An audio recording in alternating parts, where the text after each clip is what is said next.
Oh, I was 77 years old, too old to be naive but young enough to still ache. And on that day, abandoned at a bus stop in my best navy skirt suit, heels pinching, watching the last sliver of daylight disappear, I realized my own daughter had officially written me out of her life. The betrayal? It cut deeper than anything I'd ever known. They told me it wouldn't be long. After the reception, Mom, Rachel had promised over the phone. Just wait by the bus stop near Main and Spruce. We'll swing by on our way back. I didn't question it. I just nodded even though she couldn't see me. Even though my heart did a funny little clench at the words after the reception, I told myself it was just scheduling, just logistics. I even managed to smile when I hung up. That was 6 hours ago. Now the wedding was long over, I was sure of it. The town had gone quiet. The few cars that passed didn't slow. No familiar faces. My wrapped gift, modest but thoughtful, and the little tin of shortbread I'd baked that morning sat beside me on the bench, two small, useless offerings. My legs were screaming. I hated this bench. It faced a gas station, always reeking faintly of rubber and fried food. But Rachel had said this stop, not the one by the park, and I didn't want to complicate things. Didn't want to be difficult. A boy on a bicycle, earbuds in, zipped past.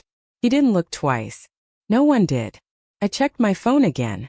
No signal, just the blinking low battery icon. I'd meant to charge it, but between baking, ironing my skirt, and writing Rachel's note, I'd forgotten. There was a time, many times, when she would have reminded me. Mom, don't forget your charger, she'd say, half smiling, half sighing like I was a child. But those days were gone. I remembered when she first told me about the wedding. It'll be small, she'd said. Just family. Her fiancé's parents were paying, and there were limits. You'll still be part of it. We'll figure something out. I should have noticed the way her voice faltered, how she rushed past the details, but I wanted to believe her. I always wanted to believe her. The last city bus rolled by, brakes screeching, lights blinding against the growing darkness. It didn't stop. I watched its taillights shrink to pinpricks, and something inside me finally dropped, like a door clicking shut. I wasn't forgotten. I was excluded. And that's not the same thing. The breeze turned cold. I clutched the shortbread tin, not for warmth, but for something to hold on to, something solid. Behind me, in one of the houses lining the street, someone laughed, a warm, hearty laugh. I imagined a living room full of voices, full of people who didn't know I existed. Rachel's voice echoed in my head. Just wait at the bus stop. I waited all night until the streetlights flickered off and the sky turned a bruised gray. Until the bakery van came down the street, too early for morning and too late for night. I rose, stiff and aching, and began walking home, heels in hand, back straight. I didn't cry. Not yet. That came later. By the time I reached home, the sun was pushing its way through the clouds, lighting up the chipped paint on the porch rail and the weeds in the cracks of the front steps. I stood there for a moment, key in hand, unwilling to go inside. The weight in my chest hadn't moved. It had simply settled like dust in an untouched room. Inside, the house smelled faintly of lemon polish and the oatmeal I'd forgotten on the stove. I walked past the cold pot, placed the shortbread on the counter, and set the unopened gift carefully on the hall table. It looked ridiculous there, with its little silver ribbon and neat square corners. I'd wrapped it with such care. There was a handwritten card inside. For Rachel and Tom. Love always, Mom. I made tea without tasting it, then sat at the kitchen table and opened my phone, plugging it into the wall. The screen flickered to life, notifications flooding in. One of them stopped me cold. A photo posted by Rachel's new sister-in-law, a girl I'd met only once.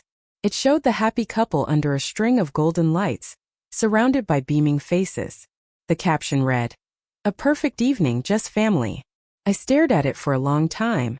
Zoomed in. There was Rachel in her cream lace dress, bouquet held just right. Tom, tall and awkward, grinning. His parents, his brothers, Rachel's cousins, her friends from college, her godmother. Everyone but me. Just family, the caption repeated. I pressed the phone to my chest as if I could muffle the sting. A simple sentence typed by someone who didn't even think twice, but sharp enough to slice through skin. I tried to find some alternative explanation. Maybe she'd meant something else. Maybe she hadn't seen the caption. Maybe she hadn't thought it would matter. Perhaps the photographer had insisted on something quick. and she'd meant to make it up to me later. A separate celebration, a brunch, a quiet apology. But then I saw the next photo and the next. There was no separate anything. There was a dinner. A long candlelight table with name cards and linen napkins. There was laughter, dancing, toasts, a slideshow of Rachel and Tom's life. Baby pictures, college days, their first apartment. Nothing of me. Not one image, not one mention. I had been carefully, deliberately written out. I sat at the table, tea untouched, hands curled in my lap. I tried to remember the last time Rachel had looked at me without some edge of embarrassment. The last time she'd asked how I was, not what I could do. The last time I'd felt like her mother, not her problem. There was a time many years ago now when we had been close. After her father died, it was just the two of us. I worked double shifts at the clinic, skipped meals so she could have school books, saved every spare dollar for her ballet lessons and braces. I didn't expect thanks. I expected only that we'd be each other's home. But slowly, subtly, she'd begun to change. It started in college when she stopped calling. When she came home only on holidays and then not at all. When she began to speak of my house as the old place, of my clothes as quaint, of me as a bit much sometimes. She never said it outright, of course, but I saw it in her eyes, heard it in her sighs. I was no longer a source of strength or comfort. I was baggage. The wedding had just made it official. I rose from the table, walked to the hall mirror. The woman looking back at me was small, pale, with smudges under her eyes. Her hair, still thick, was pinned back. The way Rachel always said looked tired. Her hands, veined and dry, still held a faint tremor.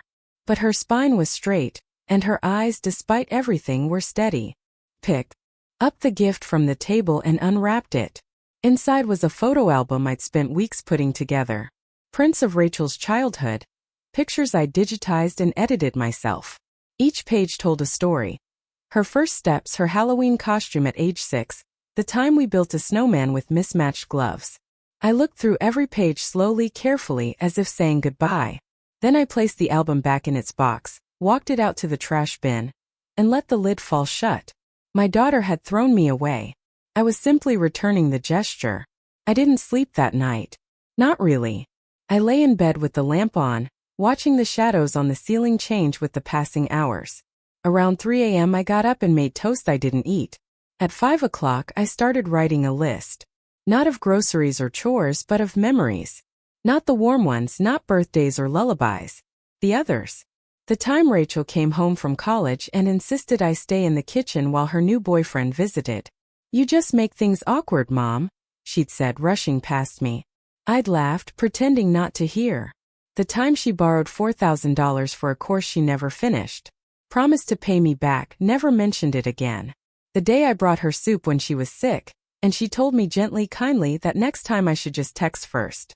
I kept writing until the paper ran out. But then, of course, I also remembered the years before all that. The real years when she was small and everything between us was simple. I remembered the winter she had croup, and I stayed up 3 nights holding her upright so she could breathe, rocking and humming the same lullaby until my throat went raw. I remembered making her Halloween costumes by hand, sewing tiny ears onto a felt cap for her mouse outfit, gluing feathers for the owl one. She used to tell people proudly, "My mom made this." And I remembered the time her father died, my Tom, and she'd crawled into bed with me and cried herself to sleep, holding my wrist as if afraid I'd vanish too. What had I done with those years? I'd folded them into casseroles and school pickups and savings accounts. I traded them for security, for her comfort, for her chance. I told myself again and again that love meant giving. But I had never asked what I was receiving. The funny thing is, I never wanted much. A phone call. A birthday remembered without prompting. A visit that wasn't scheduled like a dentist appointment. A conversation where I wasn't edited for her comfort. Those were the things I missed. Not the grandeur, just the little human things that tell you you're still visible. After breakfast, tea, toast, silence. I went to the sideboard and pulled out the box with all the old financial files. It was a habit I'd kept from my nursing days. Everything labeled, everything organized. Inside were envelopes marked Rachel College, Rachel Car, Rachel Down Payment. I opened one of them, a cashier's check from 2012, $18,000 for the used Prius she wanted to get around LA. "It's safer than the train, Mom," she'd said. And I'll pay you back in installments. There were no installments. I opened another envelope. Bank statements from when I co-signed her apartment lease. Another. Receipts from the wedding dress deposit. She hadn't told her fiancé I'd helped with that. I stared at the numbers, trying to feel something sharp: anger, resentment, but instead I felt a kind of weary awe. All this and still not enough to be family. And the thing is, I'd do it all again if she ever needed it. If she ever came to me as a daughter, not a manager of her image. But I wouldn't let myself be erased anymore. Not quietly. The phone buzzed just after noon. A message from Rachel. "Hi Mom. Hope you got home okay. Sorry we couldn't come by. Things ran late and Tom's parents had everyone over for drinks. Let's catch up soon. Love you. Love you." I stared at those two words. No apology, no acknowledgement, just a soft wraparound phrase, like a band-aid pressed onto an open wound. I didn't answer. Not then. Instead I stood, put the kettle on again, and went to my bedroom closet. I reached to the top shelf where I kept a small wooden box, the kind with a lock, though I'd long since lost the key. Inside were documents I hadn't looked at in years. My will, a few insurance forms, the note Tom had written me before his surgery, the last one telling me in clumsy handwriting to take care of our girl. She's soft in the middle but strong where it counts. I used to believe that. I used to think I could guide her with love. But maybe love without boundaries isn't guidance. Maybe it's just surrender. And I was done surrendering. It was a Thursday when I walked into the bank. Not because I had any urgent task, but because I needed to see what I had really had and what I was still giving away. The young man at the counter blinked at me with that polite smile they reserve for old women who smell like lavender and carry a handbag with tissues tucked in every corner. "I'd like to review my active transfers," I said, steady, "and see which accounts are connected to my daughters." He hesitated. "We can certainly review recurring transactions, ma'am. I'm listed as a secondary on her mortgage," I said calmly, "and I cover her insurance policy. Health car renters. I also make quarterly payments to her alma mater for a loan I co-signed 12 years ago. I can list them all if you need." His fingers twitched over the keyboard. "Let me just pull that up, Mrs. Morrison." I hadn't said that name in a while. Not since Tom died. 4 years I was Rachel's mom. Or just mom. Now I wanted my name back. He printed out a neat summary of my automatic payments. 3 pages, single-spaced. I sat in the little consultation room, reading each line like it was a page from someone else's book. Rent support, insurance, medical bills for Rachel's husband, who never called me anything but ma'am. A private tutoring fee for Lily, my granddaughter, who hadn't visited in months. There was a $129 transfer every other week for Rachel's dog groomer. I remembered the day she'd asked for that, pretending it was just until things level out. That had been 18 months ago. The last item stopped me cold. A $2,000 payment scheduled for next week. A honeymoon contribution, marked discreetly as gift. I hadn't even been at the wedding. I pressed my hand to the table. "Would you like to make changes, ma'am?" the banker asked softly. I looked at him. Really looked at him. A boy with a new suit and perfect skin. And I imagined his mother somewhere, probably still packing him lunch when he visited. "Yes," I said. "I want every single outgoing payment reviewed and most of them canceled. All except 2. The college savings plan for Lily. She's only 13. And the local shelter donation. Everything else ends today." He didn't flinch, just typed. "And the mortgage?" he asked. "You're listed as a cosigner.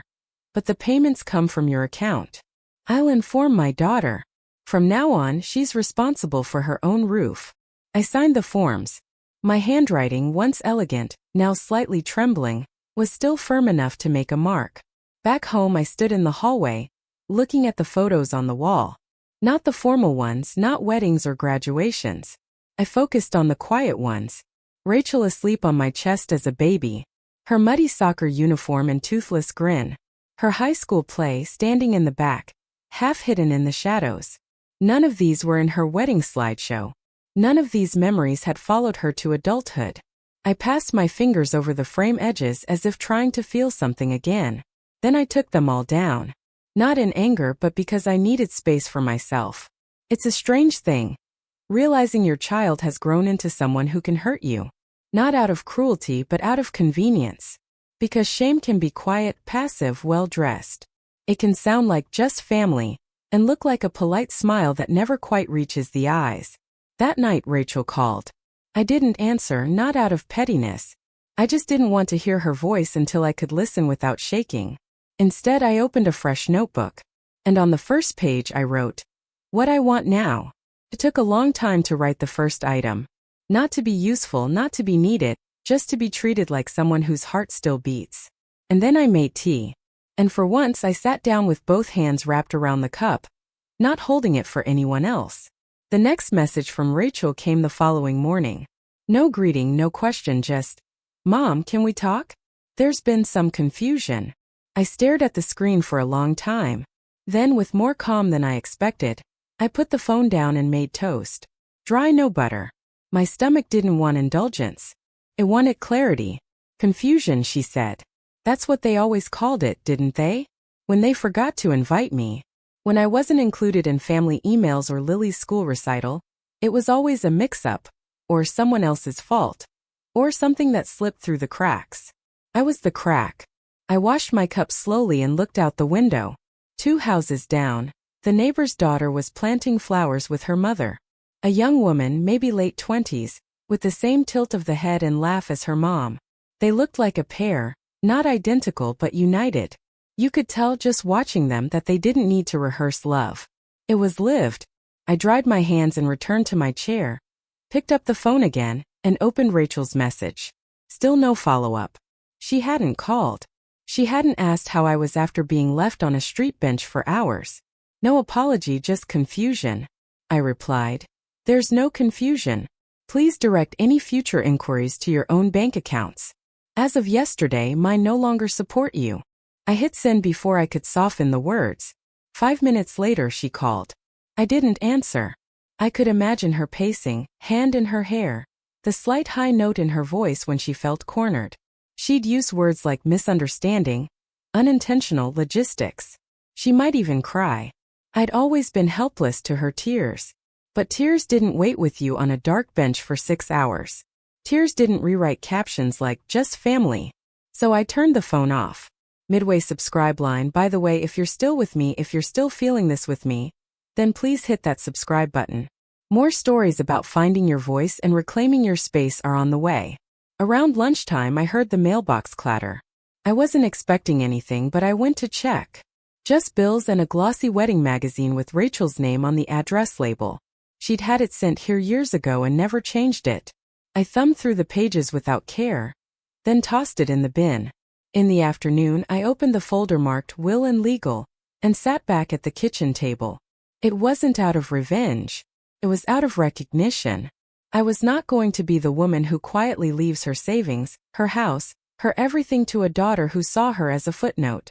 Who would host brunches in this very house, smiling sweetly at guests while saying, "This was Mom's place." As though I were a vase that once sat on the shelf. My name was still on everything. But not for long.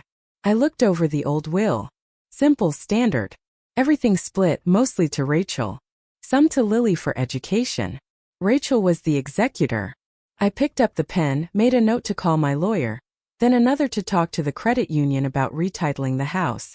I wasn't doing this because I wanted her to hurt. I was doing it because I finally believed she could, and I couldn't allow that anymore. That night, I sat on the porch with a blanket over my knees. The street was quiet, save for the low hum of someone's television through an open window. I watched the stars blink into view one by one and thought about silence. Not the lonely kind, the powerful kind. The kind where no one is yelling or demanding or pulling your heart in all directions. Just the kind where a woman sits with herself and knows, finally, that she does not need to be picked up or invited or captioned to exist. The lawyer's office was warm, lined with dusty books and a half-dead ficus plant in the corner. Mr. Harrington was older than I remembered. Or maybe I was just seeing clearly now. He adjusted his glasses as he flipped through my file. "So," he said after a moment, "you'd like to make some changes to your estate plan?" "Yes," I said. "Significant ones." He nodded. "Still leaving something to your daughter?" I looked at him over folded hands. "Not this time." He didn't flinch, just turned a page. And your granddaughter? That was the question I'd come for. Lily. The only one who ever remembered my birthday without a reminder. The only one who once called me from school just to say hi, who used to curl up next to me on the couch and ask about my childhood as if it mattered. She was 13 now, already slipping into that quiet teenage world where affection becomes sparse and words get chosen carefully. But there was still something true in her, unpolished. She hadn't learned yet how to hide people in the background. She's the only one I want to leave anything to, I said. College fund, he asked. Yes, but more than that. I want to set up a trust. He raised an eyebrow. A full trust with early access. She'll be 18 in 5 years. If I'm not around, I want her to know that someone believed in her. Not because she was useful, but because she was kind. We spent the next hour drafting paperwork. I gave instructions in a calm practice voice. It surprised me how steady I felt. Not triumphant, not bitter, just clean. Before I left, Mr. Harrington looked up from his notes. Mrs. Morrison, I see these cases more often than you'd imagine. Parents disrespected, written off, children forgetting who raised them. I smiled faintly. I didn't raise Rachel to forget. I raised her to survive. Maybe that's the same thing. He handed me a copy of the draft documents and walked me to the door. You're doing something brave. No, I said. I'm just done doing something foolish. At home, I sat on the edge of the bed and stared at Lily's name printed in bold on the trust folder. I pictured her as she was at 6. Freckles, missing front teeth, asking me to read the same book again and again. I hoped that girl was still in there somewhere. I didn't tell Rachel about the trust. Not yet. Not out of secrecy, just clarity. If she ever asked, I'd answer. But for now, I wanted this to be clean. A quiet line drawn. I walked to the living room and found the old photo of Lily and me at the beach, her hand in mine, both of us squinting in the sun. I dusted the frame and set it on the mantel where Rachel's picture used to be. The house didn't feel lighter, but it felt more mine. The next morning I sent a letter. Not an email, not a text. A real letter, handwritten. Dear Lily, it began. I don't know when you'll read this, but I want you to have something that belongs only to you. Something not wrapped in conditions or guilt or expectations. I want you to use it well, not because I expect it, but because I trust you. I always have. I didn't sign it, Love, Grandma. I signed it for the girl who never made me feel invisible. M. Then I folded the paper, placed it in an envelope, and tucked it into the trust folder. Later that day, the doorbell rang. I didn't move at first, thinking maybe it was a delivery. But it rang again, sharper this time. I opened the door. Rachel stood there, flushed, breathless, holding her phone like it was a badge. Mom, she started. We need to talk. I looked at her. Really looked. And for the first time in years, I didn't feel smaller than her. I'm not angry, I said. But you can't fix this with talking. She opened her mouth. I raised a hand gently. Not now. And I closed the door. Quietly, not a slam, just a full final click. I didn't lock it, but I didn't open it again either. That evening I found myself in the attic, not looking for anything. Just standing among old boxes and the smell of dust and cedar. It's strange how you start cleaning when your heart is cluttered. I hadn't been up there in years, not since Tom's last winter, when we'd packed away the Christmas decorations and never brought them down again. I sat on an old footstool, brushing off a box labeled Martha. Nursing days. My own handwriting, slanted and careful. Inside were scraps of a different life. A tarnished stethoscope, hospital badges, a few certificates. One corner of the box held photographs. Me in white scrubs, younger, sharper, tired in a way that had nothing to do with age. I had been capable once, respected. People trusted me with their lives. Now I was the woman people forgot to pick up. The woman they excused in whispers. I found another box marked Tom and M. I opened it slowly. Letters. Birthday cards. One of them read, You always know how to bring me back to myself. Love, Tom. I held it for a long time. He would have known what to say now. Or maybe he wouldn't have said anything at all. Just poured 2 cups of coffee, sat beside me, and let the silence hold everything that words couldn't. That was his way. His dignity was quiet but never weak. I realized I hadn't spoken his name aloud in weeks, months, maybe. Tom, I said now, voice low like a secret. I'm sorry I lost myself. I leaned back, my hand resting on the box like it was a warm shoulder. I hadn't always been this diminished version of myself. I had danced barefoot in the rain once, laughed so hard I scared the dog, fought for patients when the hospital system tried to ignore them. I had opinions, sharp ones, and I'd never needed to be sweet to be good. So when had I stopped being Martha? The first crack came when Rachel turned 13 and told me, with the conviction only a teenager has, that I didn't get it. I started tiptoeing around her moods after that, softening my voice, avoiding the clothes she called frumpy. Then Tom died and I poured everything into her. My grief didn't get a shape. Hers did. By the time she was in college, I was afraid of upsetting her. Afraid she'd drift further away. So I said yes to everything. The car. The rent. The silent disappointments. I stayed useful, thinking it would keep me needed. But being needed and being loved are not the same thing. Back downstairs, I opened the wardrobe and pulled out the navy dress I'd worn to the wedding. That wasn't it. It was still on its hanger. The tissue paper from the store crumpled at the bottom of the closet. I put it on slowly, smoothing the fabric over my hips. I didn't look pathetic in it. I looked composed. I looked like a woman who had waited in the cold and learned something in the silence. I sat at the vanity and brushed my hair, still thick, still silver. Rachel once offered to pay for me to get it done properly. I had said no. Gray is not shameful. Gray remembers. That night I took out an old journal and wrote one sentence across a fresh page. I used to be someone. I think I still am. I didn't sleep much, but when I did, it wasn't restless. And in the morning I woke with something steady inside me. A kind of stillness that didn't ask for permission. The phone was full of unread messages from Rachel, but I didn't open a single one. At the pharmacy, I stood in line behind a woman with a toddler and a tired expression. The child kept grabbing candy bars, and she kept setting them back with one hand while digging for her insurance card with the other. I waited quietly, my prescriptions in a white paper bag under my arm, watching her juggle chaos with practiced calm. When it was my turn, the pharmacist greeted me with the forced cheer of someone halfway through a long shift. "Oh, Mrs. Morrison, you've got a pickup for Rachel's household, too." One moment. I blinked. I didn't request anything. Her husband's prescription. It's under your account.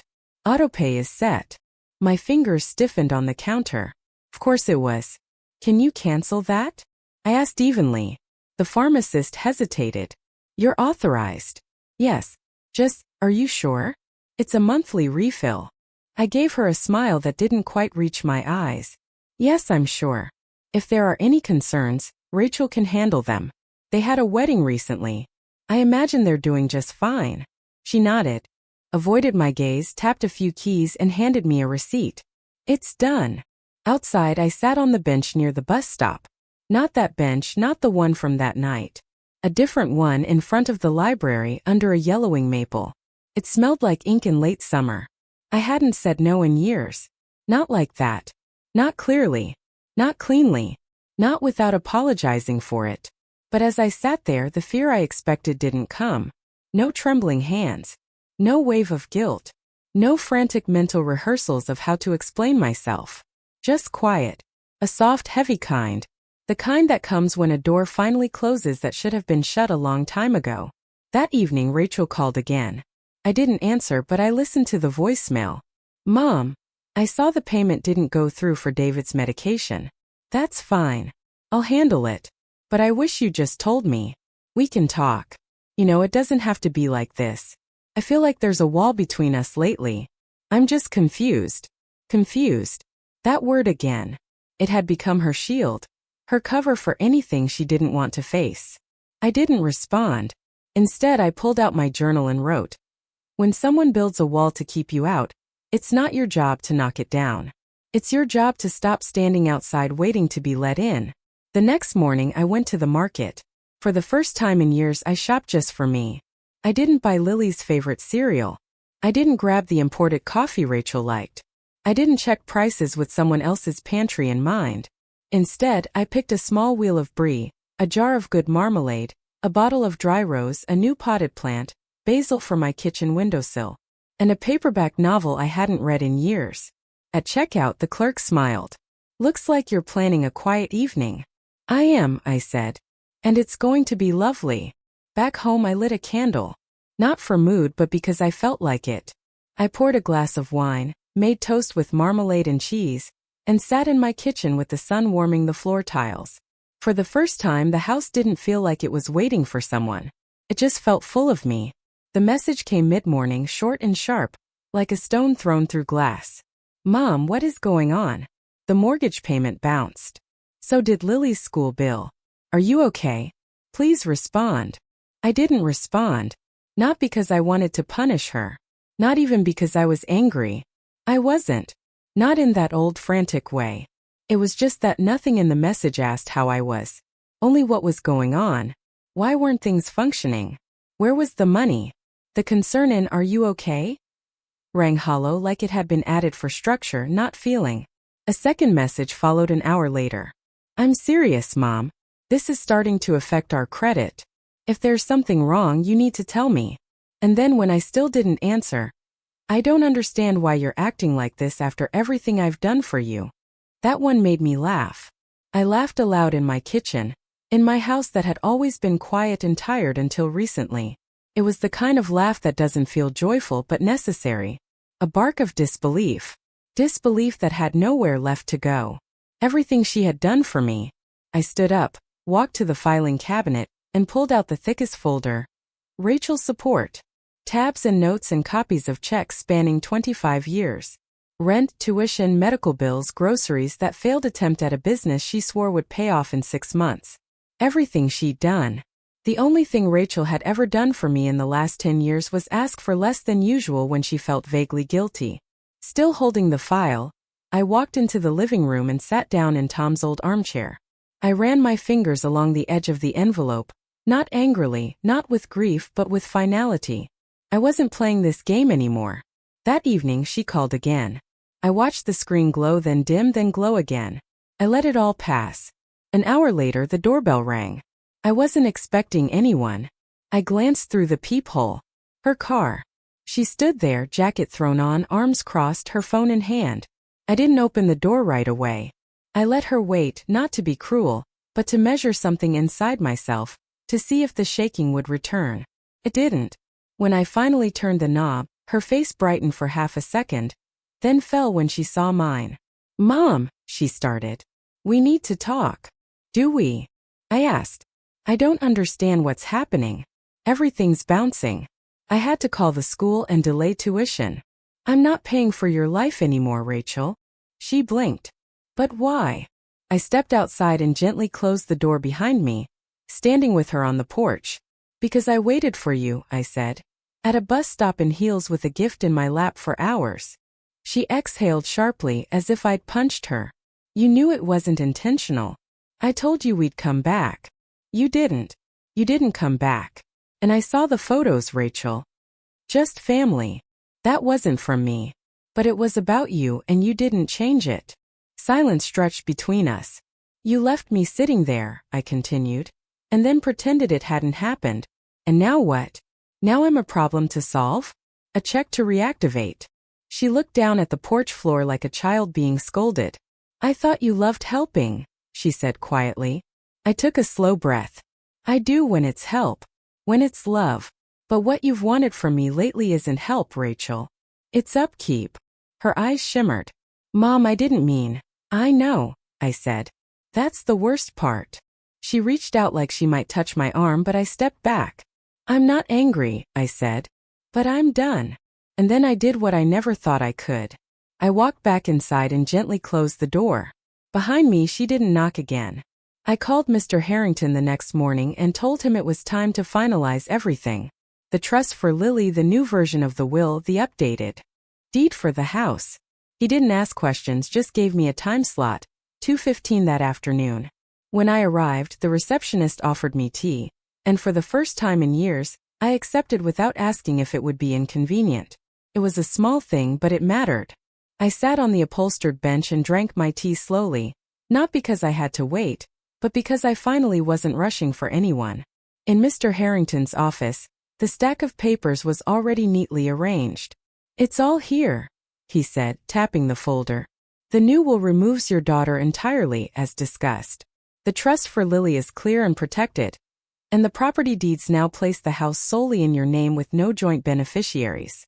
You're fully autonomous again. Good, I said and picked up the pen. It surprised me how easy it was. No trembling, no second-guessing, just ink on paper. He watched me sign each document, nodding slightly as I did. You're not the first parent I've helped do this, he said quietly. But I wish more did it before they were broken. I'm not broken, I said. He smiled. Exactly. On my way out, I walked past a mother and son in the waiting room. She in a soft coat, him in a blazer too big for his shoulders. She patted his arm. He was pretending not to notice. I watched her smile, not hurt, just patient. I used to be like that. But patience stretched too thin becomes something else. Something close to denial. At home I opened the windows, let the breeze in. I hadn't done that in months. Always worried about Rachel's allergies when she visited. Always adjusting the house for other people's comfort. But the air smelled like jasmine and distant barbecue smoke. And it was mine. The phone rang again just after 5. This time I answered, not because I was ready to forgive, but because silence had said enough. Rachel's voice was hesitant. Hi. I wasn't sure you'd pick up. I know. I saw the legal notices, the trust, the change of deed. I guess you really meant it. I did. There was a pause then. You could have told me first. I did, just not in the way you liked. I didn't think things were that bad. You didn't think? I said gently. Because you didn't have to. Another pause, then a softer voice. So what now? We don't talk? You're just done with me. I'm not done loving you, Rachel, I said. But I'm done funding the fantasy that love means servitude. Her breath caught on the line. I don't know what to say, she whispered. Then say nothing. Think instead. I hung up before she could find more words. That evening I pulled out a recipe card from the old tin in my kitchen. One I hadn't touched since Tom died. It was his favorite. Beef stew with red wine and thyme. Comfort food. Slow and warm. I cooked for myself, not for guests, not for holidays, just because I wanted the smell of it in my house. As it simmered, I set the table for one. My plate, my wine glass, my bread warmed in the oven. I didn't light a candle. I didn't need to prove the meal was special. I already knew it was. Lorraine showed up just after lunch, uninvited, unannounced, exactly as I liked her. She stepped into my kitchen like she owned the place, set down a tin of oatmeal cookies on the counter and said, I figured you were either crying or thriving. Judging by the smell, it's thriving. I laughed. The real kind, not the tired, polite laugh people give when they want a moment to pass. I made stew yesterday, I said. And no, I haven't cried. Not lately. She raised her eyebrows. You always cry. You cry when the lilacs bloom too early. I'm learning, I said. To feel things without offering them up like gifts. She nodded and sat across from me, pouring herself tea without asking. That's the kind of friend Lorraine had always been. The kind who knew where the mugs were and didn't apologize for being part of the furniture. I heard from Dora, whose niece works at the credit union, she said. Word is your daughter's been having a meltdown over some frozen accounts. I didn't flinch. That's true. And I didn't fix it. Lorraine sipped her tea, studying me. Well, I'll be damned, she said. You finally put the hammer down. It wasn't a hammer, I replied. More like a set of keys. I just stopped unlocking the same old doors. She grinned. You always were the softer one between us. I'd have cut her off years ago. I kept thinking I was helping. You were, but helping isn't healing. Sometimes it's hiding. I looked down at my hands. Steady now, no trembling. She said I should have told her before making changes. And did you? I did. Just not in the way she wanted. Lorraine leaned back in her chair. You know what I think? Do I want to? I think you forgot who you were. I think you spent so long being Rachel's mother, Tom's wife, the nice lady from the clinic. You left Martha in the pantry next to the good china and the real opinions. I didn't answer. Not because she was wrong, but because she was right. And now, she added. I shrug. Now I cook stew for myself. I open windows without asking permission. I write things down. She tapped the table with a smile. Finally. We sat in silence for a while, sipping tea, the sun warming the kitchen floor through the window. Lorraine reached for a cookie, then glanced at me. You ever going to let her back in? I don't know, I said truthfully. I still love her. I always will. But love doesn't mean access. She nodded slowly. Amen to that. Before she left, she hugged me tighter than usual, her perfume like lilacs and old paper. I'm proud of you, she whispered. I'm proud of me too, I said. And for the first time in years it didn't feel like a lie. After she was gone, I stood in the doorway and watched the street. A breeze moved through the trees. No cars, no expectations, just the sound of my house, my breath, and a kind of peace that didn't ask for permission to exist. And I thought maybe this is what healing sounds like. Not applause, not closure, just silence that no longer hurts. The envelope came on a Tuesday, tucked between a gas bill and a flyer for discounted lawn care. I almost missed it. Plain white, my name printed in a young, unsure hand. No return address. I knew before I opened it. Inside was a folded sheet of lined paper, torn from a notebook. The handwriting was messy, the ink smudged in places. Just one short paragraph. Grandma, are you okay? I don't know what happened between you and Mom, but I miss you. I keep thinking about when we used to make blueberry muffins. You always let me lick the bowl. I hope you're all right. I love you, Lily. No questions about money. No updates from Rachel's world. Just the voice of a 13-year-old who hadn't yet learned how to polish pain into silence. I read the letter 3 times, then placed it on the kitchen table and sat beside it like it might disappear. I didn't cry, but my throat swelled with something warm, sharp, familiar. I pulled out a note card from the drawer, the kind I kept for birthdays and sympathy messages, and wrote carefully, slowly, in the neatest script I could manage. Dear Lily, I'm all right. I've just needed some quiet to think. I miss you too. Remember the muffins? I still have the bowl. And yes, the batter tastes just as sweet. When you're ready, come visit. We'll bake something new. Love always, Grandma. I walked to the postbox in my garden, raised the red flag and slid the envelope in. The wind stirred the lilac bush as I turned back toward the house. Inside, the kitchen looked just as I'd left it. My mug, my journal, Lily's note like a candle on the table. I sat down and read her words again. In them I didn't hear Rachel. I didn't hear debt or guilt or performance. I just heard the one thing I thought I'd lost, recognition. That afternoon I cleaned the guest room.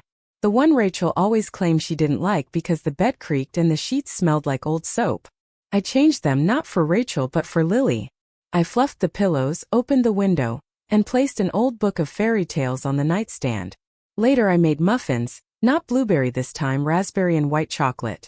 I left one on a plate beside the letter on the table, as if to say, see, I still remember how to be someone's home. The doorbell didn't ring that day or the next, but I didn't check the street like I used to. I didn't count silence as absence because this time it felt like waiting for something that might actually come. And that was enough. Before bed, I lit a small lamp in the guest room just in case. Sometimes love isn't in the grand return. Sometimes it's in leaving the light on. She didn't call. She didn't text. She just came. It was Saturday just after 2 when I heard the soft knock. Not urgent, not demanding, just there. Like a question asked gently with hope. I opened the door and there she was, Lily. Backpack slung over one shoulder, jacket zipped to her chin, hair messier than Rachel ever allowed it to be. We looked at each other for a moment, and then she smiled, shy, a little crooked. I came for muffins, she said. I stepped aside without a word and let her in. She didn't rush into my arms. She didn't cry. She walked straight to the kitchen like she had every summer since she was 5, dropped her bag by the door, and looked at the mixing bowls on the counter. I wasn't sure if you'd want to, she said. I handed her the wooden spoon. You'll still lick the bowl. She grinned. Always. We didn't talk about Rachel. Not at first. We measured sugar and cracked eggs and picked raspberries from the small bush outside. Her sleeves pushed up, my apron hanging off her frame. She asked if I still had the old board game we used to play, the one with the plastic castles. I did. We played 2 rounds while the muffins baked. She beat me both times. It wasn't until the kitchen smelled thick with vanilla and berries that she finally asked, "Are you mad at her?" I paused, wiping my hands on a dish towel. "No," I said. "I'm disappointed. There's a difference." She looked at me, serious in a way that reminded me too much of her mother. She said you were being unfair, that you shut her out. I sat beside her. I did shut her out, but only after years of being asked to stay quiet in my own life. She nodded slowly. She gets mad when I ask questions. You don't need to be afraid to ask. She didn't speak for a long time, then softly, I don't think she means to be cruel. I think she just forgets people don't exist for her convenience. I looked at my granddaughter, 13 but already seeing things most adults hide from themselves. I think you're right, I said. We ate muffins in the garden. She asked about Grandpa Tom, what he was like when he was her age. I told her he once jumped off a roof into a pile of hay and broke his wrist, and that he hated the color orange because it reminded him of hospital scrubs. We laughed. And then she said, I think I want to come visit more. I didn't answer right away. I just reached out and gently tucked her hair behind her ear. You always can. No performance, no sides. She smiled again, and for the first time it was entirely her own. Not her mother's version, not one she'd rehearsed. We spent the rest of the day quietly reading, folding laundry, listening to old records. She found my box of costume jewelry and wore 3 bracelets at once, just like she used to. When I walked her to the bus station that evening, she squeezed my hand before getting on. I'm glad you wrote me, she said. I'm glad you listened. As the bus pulled away, I stood on the curb, watching the back of her head through the window. She didn't turn around, but I didn't need her to because I knew she would come back. And this time no one had to promise anything. She came back the next weekend and the one after that. No permission slips, no explanations, just Lily showing up with a backpack and that same soft knock. She helped me plant bulbs in the yard, learned to roast a chicken, and even asked if she could take a few photos of the old recipe cards for a school project. I let her. We didn't talk about Rachel much. Sometimes Lily would mention her in passing. A test her mom was stressed about, a tense dinner, a slammed door. But mostly she spoke of books, of her favorite teacher, of a boy who made her laugh in math class but who wore too much cologne. She was becoming someone, not a version of Rachel, just Lily. Then one Thursday morning, I opened the front door to find Rachel on the porch. She looked thinner, tired. She wore a coat too expensive for its purpose and held a grocery bag in one hand like it was some sort of peace offering. Inside were chamomile tea, scones from the bakery she used to mock, and a magazine with a post-it note. Thought you'd like the garden tips. She didn't smile. Hi, Mom, she said. I didn't step back. I didn't open the door wider. Why are you here? I wanted to see the house, she said. I just wanted to see it again. You lived here. You know what it looks like. I didn't mean the walls. I crossed my arms. Then come in and say what you need to say. She stepped inside slowly, her eyes scanning the hallway like a stranger. She glanced at the coat rack, the framed cross-stitch by the kitchen. Home is where your voice matters. A piece Lily had made me last month. You changed things, she said. I finally made space. She sat down at the kitchen table, the bag untouched. Lily talks about you all the time. I didn't expect that, I said. Because you didn't think I had anything left to offer. That's not true. But it's what you lived like. Her mouth pressed into a tight line. You stopped helping? No, I said. I stopped enabling. She exhaled slow like she was trying not to break. I've been overwhelmed. I thought you understood. You always did before. I did for years, but then you left me on a bench on your wedding day. You let everyone else call that family while I sat in silence. She didn't argue for once. I was ashamed, she said finally, of how it would look. You, the old house, your dresses. I thought you wouldn't want to come. That's not shame, I said. That's cowardice. Shame would have brought you back to me. She looked down. Her hands were twisting the sleeve of her coat. I didn't know how to fix it. I nodded. So, you left it for me to hold like everything else. I'm sorry. It wasn't loud. It wasn't even clear. But she said it. I watched her for a long time.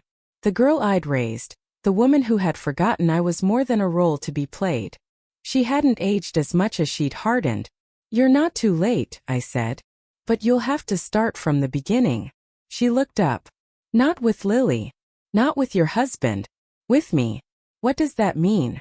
It means you show up without asking for something. You listen. You learn who I am now, not just who I was when you needed me. She nodded, unsure. I walked to the door. You're welcome to visit but not to stay. Not yet. She stepped out onto the porch, carrying the untouched bag of scones. As she turned to go, she paused. Lily loves you, she said. I know, I replied. Because she still sees me. And I closed the door. Not to shut her out, but because dignity once reclaimed has its own quiet threshold. The house is quiet again. Not the silence of waiting or absence or erased names. It's the quiet of something earned. The kind of quiet that fills a space when you no longer need to prove you belong in it. Lily visits twice a month now. She bakes on her own, folds laundry without being asked, and once she sat across from me and said, I think you're the bravest person I know. I didn't answer her. I just held her hand and let the words settle where they needed to. Rachel called last week. She didn't ask for money. She didn't offer excuses. She told me Lily had been different lately. More sure of herself, more opinionated. I think she's learning it from you, she said. I didn't say, I hope so. I just said, good. Rachel still walks carefully around me, like a child navigating a frozen pond. She hasn't asked for forgiveness. I haven't offered it. We're building something smaller, slower, a conversation at a time. I don't need it to be perfect. I just need it to be real. Last Sunday, I planted bulbs in the front yard. Tulips, crocuses, daffodils, things that bloom at different times. Things that don't demand applause. My knees ached and my hands shook with the shovel, but I did it anyway. A neighbor passed by, slowed her pace. Spring's going to be beautiful over here, she said. Yes, I told her. It's already started. Inside, the house carries my breath and my music, my photos, my light. No one edits it now. No one asks me to shrink or smooth my edges. And when I walk past the mirror in the hallway, I stop just for a moment to look. Not because I need approval, but because for the first time in a very long time I see a woman I recognize. She's not angry. She's not waiting. She's not quiet because someone told her to be. She's quiet because peace doesn't shout. And maybe that's the story I was always meant to tell. Not about the day I was left behind, but about the life I found after. So tell me, if you found yourself at a bus stop like mine, realizing you've been written out, what would be the very first thing you do to start writing yourself back into your own story? I really want to know your thoughts.